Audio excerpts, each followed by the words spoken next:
Hello and hi everyone. How are you all students? I hope you all are doing well and you are safe at home. Okay, so today we are going to start a new chapter in mathematics, that is quadrilaterals. We have already studied about this chapter in your previous classes. You know what is a quadrilateral. Quadrilateral, as you can see in the picture, simply means any four-sided closed figure is named as a quadrilateral.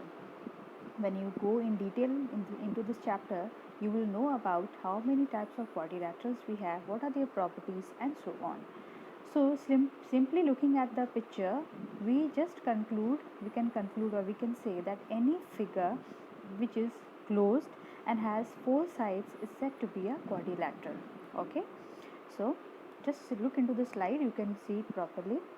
Now, what is a quadrilateral introduction? A quadrilateral is a polygon made up of four lines. It has four sides, four angles, and four vertices. The sum of angle of a quadrilateral is equal to 360 degrees. There are many types of quadrilaterals.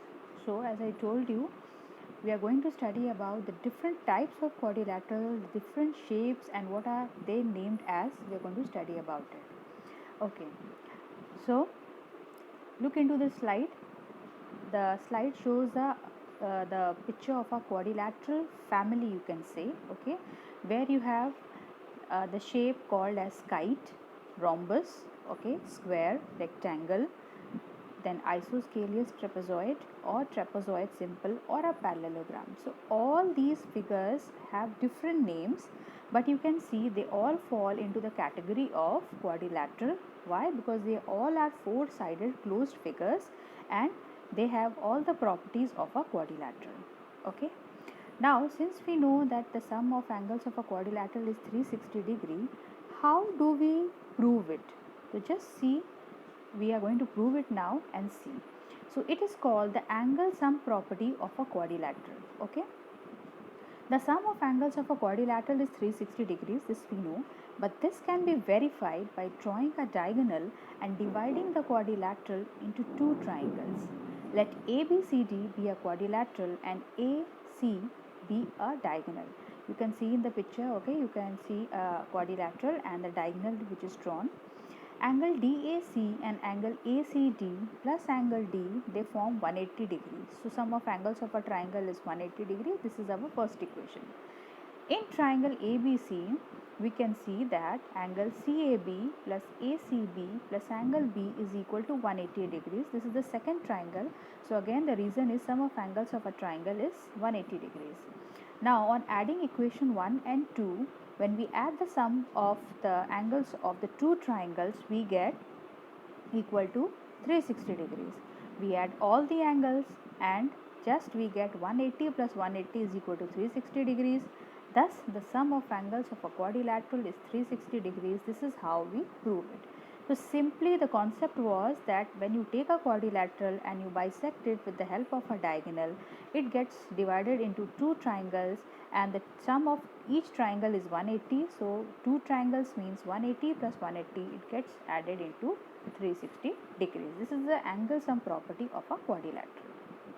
Now we are going to talk about the types of quadrilaterals. As I told you earlier, depending upon their shape, we have different types of quadrilaterals. So the first one is a parallelogram. What is the property of a parallelogram?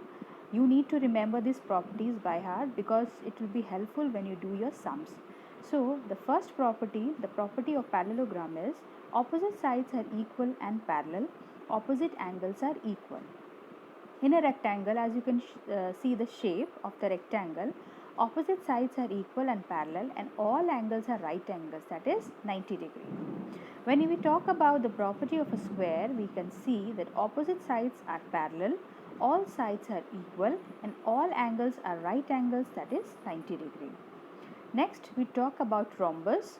Opposite sides are parallel, all sides are equal, opposite angles are equal and diagonals bisect each other at right angles, that is 90 degree. Okay, then trapezoid. Okay, it is here one pair of opposite sides is parallel and last is the shape called kite. Okay, it resembles the shape of a kite, so it is named as a kite. Two pair of adjacent sides are equal, one pair of opposite sides are equal, one diagonal bisect the other, and diagonals intersect each other at right angles, that is 90 degree. So these properties you need to by heart, because when you do the sums you need to recall these properties when you are doing the sums. Okay, now let us talk about what is the parallelogram. Okay, we know that parallelogram is a kind of or a type of a quadrilateral, but it has some properties, unique properties. So the properties of parallelograms are: two sets of opposite sides of a parallelogram are equal, two sets of opposite sides are congruent, that is same or equal, you can say, opposite angles are congruent or they are equal, consecutive angles are supplement to each other, that is they form together, they added, they give us 180 degrees, and diagonals bisect each other, and also diagonals form two congruent triangles. Okay, the diagonals, what do? They convert or they bisect the triangle, the parallelogram, into two congruent triangles. Here again, congruent means equal triangles, equals in respect of their sides and equal in respect of the angles, all the three angles. Okay, now when we study about the chapter quadrilateral and deeper go into the property of parallelograms, there are a few theorems which children you need to know about this chapter in the parallelogram topic. Okay, so the theorem 1 states that a diagonal of a parallelogram divides it into two congruent triangles. So as you can look into the picture, there is a simple parallelogram drawn, okay, and there is a diagonal passing through it. So here we can state that in the triangle ABC and triangle CDA, BC is parallel to AD and AC is a transversal. So angle BCA and angle DAC are a pair of alternate angles, they are equal. AB is parallel to DC. So angle BAC is equal to angle DCA. They are again pair of alternate angles, therefore AC is equal to AC, the common angle, common side. So triangle ABC is congruent to triangle CDA by ASA. Diagonal AC divides parallelogram ABCD into two congruent triangles ABC and CDA. Okay, this was a very simple theorem, so this you need to know and you need to by heart. Then let us talk about theorem number 2. These are very small and short theorems which are all interrelated and linked to each other. So if you remember one, it will be very easy for you to remember the second also. In a parallelogram, opposite sides are equal. We have already proved in our first theorem that the diagonals divide the parallelogram into two congruent triangles. And we know when two triangles are congruent, we can prove any two sides or any two angles are equal by the concept of CPCT, that is corresponding parts of congruent triangles are equal. So thus we can say that AB is equal to DC and AD is equal to BC by the concept of CPCT, corresponding parts of congruent triangles are equal. This is very simple theorem. Okay, quickly we move on to the third theorem. The third theorem says if each pair of opposite sides of a quadrilateral is equal, then it is a parallelogram. Okay, so let sides AB and CD of a quadrilateral ABCD be equal and also AD equal to BC, as you can look into the picture, into the slide. Okay, now we will draw our diagonal. Okay, and what happens, we will see that a triangle ABC is congruent to triangle CDA. How they are congruent? We have to prove that. We need three things to prove. Angle BAC is equal to angle DCA, angle BCA is equal to angle DAC. Thus we can say that ABCD is a parallelogram.